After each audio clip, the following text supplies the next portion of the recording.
नमस्कार जी, कैसे हैं आप सब? अच्छा, मैंने कल रात को एक रूम रेंट के बारे में वीडियो बनाया था कि एक पॉलिसी के अंदर रूम रेंट कैसे कैलकुलेशन होता है, क्या होता है। तो उसके बारे में किसी ने मुझसे पूछा था कि सर इसके बारे में पूरा एक्सप्लेन करिए। तो मैं थोड़ा-सा उस रूम रेंट के बारे में बता देता हूँ आपको, क्योंकि बहुत बड़ा कन्फ्यूज़न होता है रूम रेंट को लेकर के।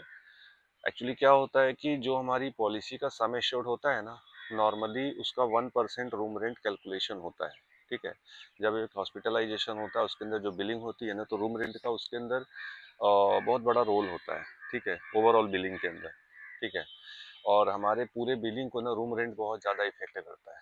ठीक है, अब मान लीजिए फॉर एग्जांपल किसी की 10 लाख रुपए की पॉलिसी है।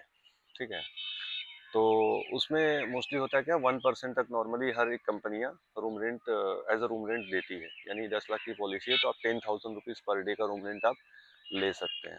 ठीक है, लेकिन रूरल एरिया जो है वहाँ पे बहुत लोग 10 लाख की पॉलिसी उनके पास नहीं है, 5 लाख की पॉलिसी, तो वहाँ पे 5,000 रुपये तक का रूम रेंट एप्लीकेबल होता है। ठीक है, लेकिन दिक्कत कहाँ फंसता है कि मान लीजिए कभी आप ऐसी सिचुएशन में हैं कि छोटे हॉस्पिटल में आपको एंट्री नहीं हो रही है, छोटे हॉस्पिटल में बेड्स अवेलेबल नहीं है, तो अपने को बड़े हॉस्पिटल की तरफ जाना पड़ता है। फॉर एग्जांपल फोर्टिस है।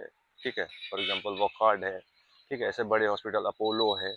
तो इन लोगों के यहाँ जो रूम रेंट होते हैं ना, मोस्टली वो 10,000 प्लस के होते हैं।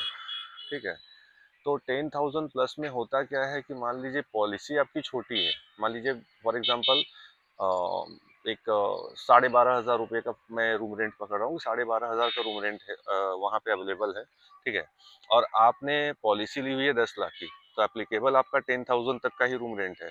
अब आपने 12,500 रुपये का रूम ले लिया है, क्योंकि बेड्स अवेलेबल नहीं थे, इसलिए आपको थोड़ा अच्छे डिलक्स वगैरह में जाना पड़ा। नहीं, नॉर्मली कंपनी जो है डिलक्स रूम या सुपर डिलक्स का पैसे नहीं देती, वो सिंगल स्टैंडर्ड एसी रूम के पैसे देती है। ठीक है, तो अब वो जो 12,500 की बिलिंग होगी ना, ठीक है ना, तो वो ओवरऑल बिलिंग के ऊपर रूम रेंट इफेक्ट करता है। यानी आपको आपके कैलकुलेशन के हिसाब से क्या होगा कि चलो ठीक है कोई बात नहीं, 10,000। ये डॉगी बहुत चिल्ला रहा है।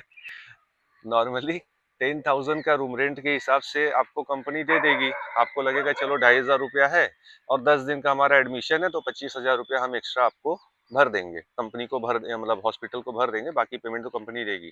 मगर यहीं पे हम गड़बड़ हो जाते हैं। होता क्या है कि कंपनी ना ओवरऑल बिलिंग के ऊपर जो है ना वो रूम रेंट कैलकुलेट करती है। ठीक है, उसके अंदर doctor charges, nursing charges, RMO charges, medicine, सारी चीजें इफेक्ट कर जाती है। यानी ओवरऑल समझिए बिलिंग अगर आपका फॉर एग्जांपल 5 लाख का हो गया ना, और रूम रेंट आपने 12,500 का लिया, एप्लीकेबल 10,000 का, लेकिन आपने रूम रेंट ले लिया 12,500 का। ठीक है ना, तो एक तरीके से आपने 25% एक्स्ट्रा ले लिया। ठीक है, रूम आपने 25% एक्स्ट्रा ले लिया। अब बिल हुई है आपकी 5 लाख रुपए की। ठीक है ना, तो 25,000 रुपये एक्स्ट्रा आपको नहीं आएगा, आपको 1,15,00,000 रुपये एक्स्ट्रा आ जाएगा भरने को। ठीक है, ओवरऑल बिलिंग का 25% आपको भरने को आ जाएगा। ठीक है, तो ये कंफ्यूजन आप मत रखिएगा कभी भी। ठीक है, तो कोई भी हॉस्पिटल में अगर आप एडमिशन के लिए जा रहे हैं ना, तो सबसे पहले आपका सम एश्योर्ड चेक कर लीजिए। सारी कंपनियां 1% का रूम रेंट देती ही देती है, और कोई भी कभी भी डिलक्स रूम या सुपर डिलक्स रूम मत लीजिए। आप सिंगल स्टैंडर्ड एसी रूम लीजिए, स्वीट रूम मत लीजिए।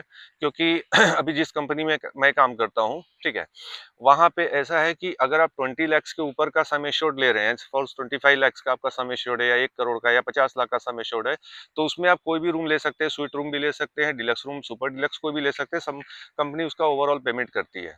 ठीक है, लेकिन अगर उससे कम वाली पॉलिसी है तो 1% रूम रेंट कंपनी देती है। ठीक है, तो कभी भी ये कंफ्यूजन मत रखिएगा। हॉस्पिटलाइजेशन के टाइम अपनी पॉलिसी का सम एश्योर्ड चेक करिए। ठीक है, उसके बाद हॉस्पिटल में डिस्कस करिए कि सर हमें इतना पर डे का ही रूम रेंट आप दीजिए, क्योंकि हमारी पॉलिसी के अंदर ये, क्योंकि हॉस्पिटल वाले ये सारी चीजें ना आपको एक्सप्लेन नहीं करते हैं। ठीक है, उनके पास जो रूम अवेलेबल है उस हिसाब से वो शिफ्टिंग कर देते हैं। ठीक है, और आईसीयू का कोई टेंशन नहीं है, कोई भी पॉलिसी हो। ठीक है, एक बेसिक एक पॉलिसी आरोग्य संजीवनी हमारी कंपनी देती है, जिसके अंदर आपको 10,000 पर डे का आईसीयू का लिमिट होता है, 5,000 पर डे का रूम रेंट लिमिट होता है। लेकिन अदर पॉलिसीज के अंदर आपको आईसीयू का कोई लिमिट है ही नहीं है, क्योंकि बहुत सारे हॉस्पिटल में आईसीयू का 30,000, 35,000, 40,000 पर डे तक का चला जाता है। वो पैसा कंपनी पूरा सेटल करती है। ठीक है, और इसके अलावा सर अगर आप लोगों को या कुछ भी मतलब कंफ्यूजन है, तो प्लीज़ आप हमें कमेंट करिए, हम उसके बारे में रिगार्डिंग में भी आपको वीडियो बनाएंगे। ठीक है, thank you, have a good day.